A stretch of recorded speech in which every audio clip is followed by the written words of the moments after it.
Hello, my name is Nicole McDaniel. This is my audience. And this is my speech for Communications 114. When I mention the names Nice and Easy and Clairol, most people know exactly what products I'm talking about. For those that don't, I'm talking about hair dyes. Hair dye is associated with youth and beauty. Most people want to look as young as they can, for as long as they can, and they do whatever they can to achieve this. Hair dye has been used by both men and women for thousands of years and continues to be used today all around the world. Ancient Egyptians were the first to use cosmetics and hair dyes as part of their daily beautification habits. They also used hair dyes for ritual ceremonies. These days, hair dyes are commonly used by men and women to maintain their youthful appearance. They're also used by teens to show their self-expression, and they're also used as a form of rebellion. For example, in the early 1990s, Japanese youth started dyeing their hair brown. Their actions were considered extremely rebellious and disrespectful to the Asian heritage. These kids faced harassment by police and even expulsion from school.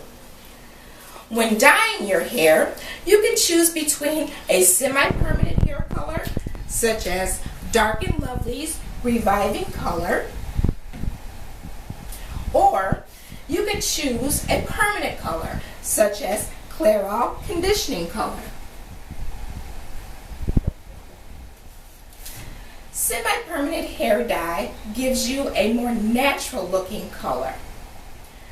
The color is temporary. There's no mixing involved, therefore it's easier to use. Semi-permanent color fades over time with shampooing, therefore it has to be applied more often, which could also be damaging to the hair, but not as much as permanent hair color.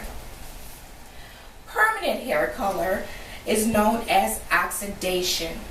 An oxidizer such as soy 4-plex and ammonia are mixed together along with a coloring agent before they are applied. Permanent color gives you a long-lasting color, and it has to be retouched only when the hair grows out. The downside to it is that it is much more damaging to the hair. Although hair dye makes people look and feel youthful, there are some downsides to using it. According to the FDA, hair dyes contain chemicals such as paraphenyldiamine, or PPD, peroxides, detergents, and conditioning agents, FDA 2013.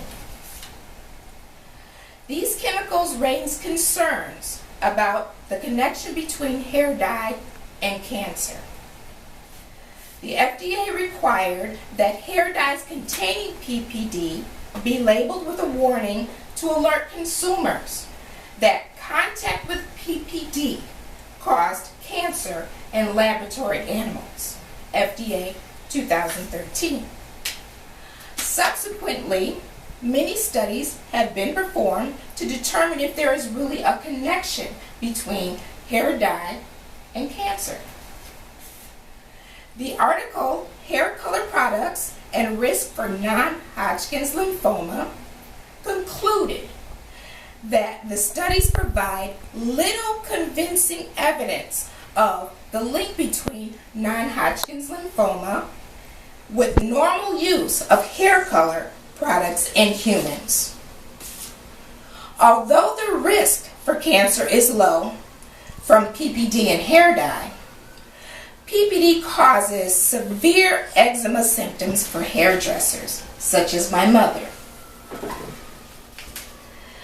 The article Allergic Contact Dermatitis and Paraphenyldiamine states PPD can cause type 4 delayed hypersensitivity reaction, and the result is eczema-like dermatitis. Douglas, 2009. It is difficult to treat these reactions because hairdressers come in contact with hair dye and PPD on a daily basis. Hairdressers are strongly recommended to use barrier methods of protection, such as gloves, to protect their skin, and in some cases that are severe, they're often recommended to find a new occupation.